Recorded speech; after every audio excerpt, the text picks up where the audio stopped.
Les infrastructures découvertes en Amazonie, dont nous allons parler dans cette vidéo, ont peut-être nécessité la plus grande quantité de main-d'œuvre qualifiée de toutes les constructions issues de la même période en Amérique du Sud. Ces découvertes ont été faites grâce à la technologie du lidar et viennent compléter près de 20 ans d'études.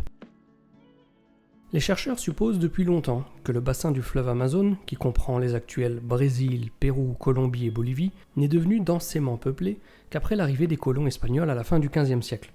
Cette hypothèse était basée sur le fait que les terres entourant le bassin subissent de graves inondations pendant la saison des pluies, rendant quasiment impossible toute sédentarisation.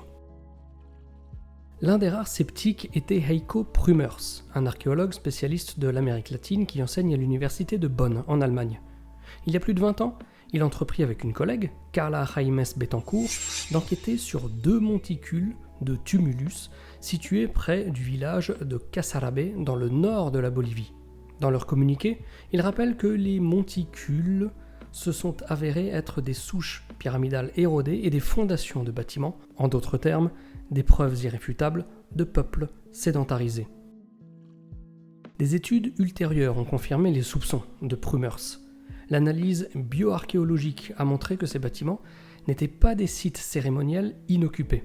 Au contraire, ils étaient utilisés de manière permanente par une communauté qui cultivait, qui pêchait et qui chassait. Ces agriculteurs, à qui l'on a donné le nom de culture Casarabe, se trouvaient dans le tout nord de la Bolivie, dont le territoire s'appelait les Llanos de Mojos, une savane tropicale qui s'étend sur plus de 4500 km². Les preuves les plus reculées de présence de peuples sédentarisés dans cette région remontent quant à elles à plus de 10 000 ans. Au fil des ans, grâce à ces études, nous avons beaucoup appris sur la culture Casarabe. Nous savons qu'ils pratiquaient l'agriculture ainsi que l'aquaculture et utilisaient des systèmes de contrôle de l'eau pour se protéger du bassin amazonien. Nous savons également que leur société avait une organisation sociopolitique étonnamment complexe, avec des échanges commerciaux circulant entre différents points clés économiques. Ils ont non seulement construit des tumulus, mais aussi creusé des canaux, des fossés et bâti des chaussées.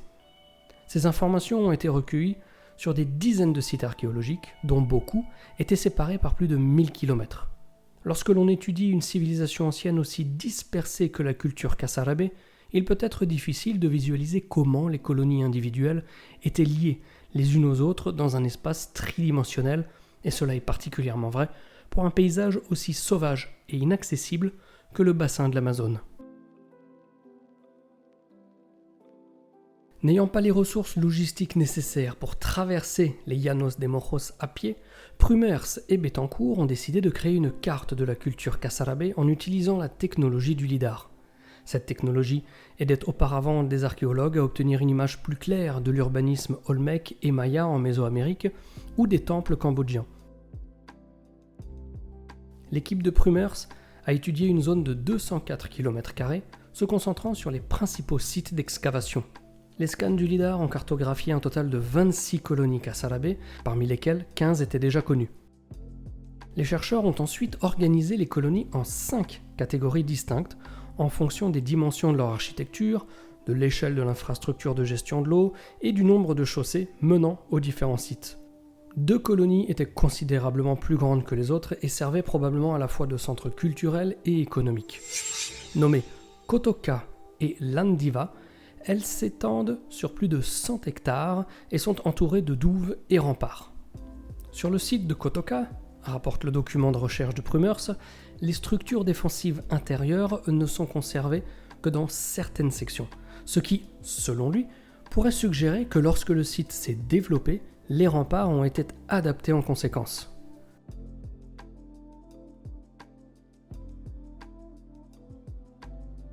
Kotoka et Landiva ont été construits autour de grands complexes d'architecture sociale et cérémonielle. Les scans du lidar ont révélé que ces complexes ont été construits pour faire face au nord-nord-ouest. Selon l'article toujours, cela reflète probablement une vision cosmologique encore inconnue, qui pourrait également être présente dans l'orientation uniforme des tumulus de la culture Casarabe. En outre, cette pratique serait cohérente avec d'autres civilisations précolombiennes, notamment celles des Mayas et des Olmèques. Les colonies de la deuxième catégorie étaient nettement plus petites, avec des superficies comprises entre 21 et 41 hectares. Ces sites, dits secondaires, présentent également une architecture sociale et cérémoniale. Les colonies appartenant aux 3e et 4e catégories sont encore plus petites, s'étendant respectivement sur 2,5 et 1 tiers d'hectare.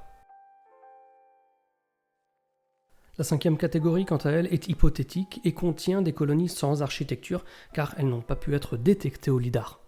Comme souvent, ce même lidar a révélé beaucoup de choses sur l'urbanisme de Casarabé, comme par exemple le fait que la plupart des colonies semblent avoir été construites à moins de 10 km les unes des autres. La région orientale des Llanos de Mojos est nettement plus dense que les autres régions et la distance moyenne entre les colonies y tombe entre environ 2 et 4 km seulement. La plupart des colonies étaient organisées en clusters, maintenant que le mot est entré dans le vocabulaire français, on peut l'utiliser, des clusters de 100 à 500 km² reliés par des chaussées et canaux. Sans surprise, le plus grand nombre d'aqueducs se trouve autour de Kotoka et Landiba. De Kotoka en particulier, les canaux rayonnent dans toutes les directions cardinales, reliant des sites de niveau inférieur, la rivière Ibaré au sud et des lacs à l'est. L'un de ces canaux, qui mène à Laguna San José, fait plus de 7 km de long. Cet impressionnant exploit d'ingénierie souligne l'importance de Kotoka, qui servait de centre névralgique dans une zone de près de 500 km². Plus de 20 ans après leurs premières investigations, Prumers et Bettencourt ont contesté ce que la communauté universitaire pensait savoir sur la vie précolombienne dans le bassin de l'Amazone.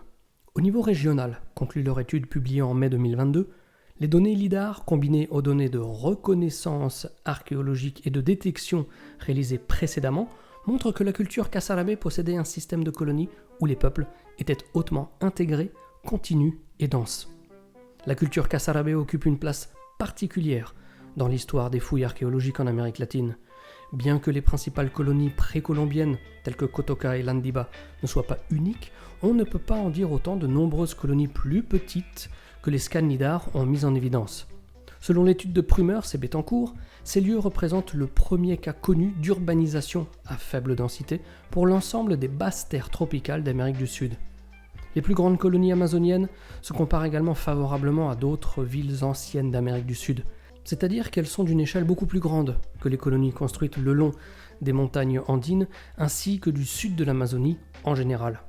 En effet, l'architecture trouvée à la fois à Kotoka et Landiba a peut-être nécessité la plus grande quantité de main-d'œuvre qualifiée de toutes les constructions issues de la même période sur tout le continent.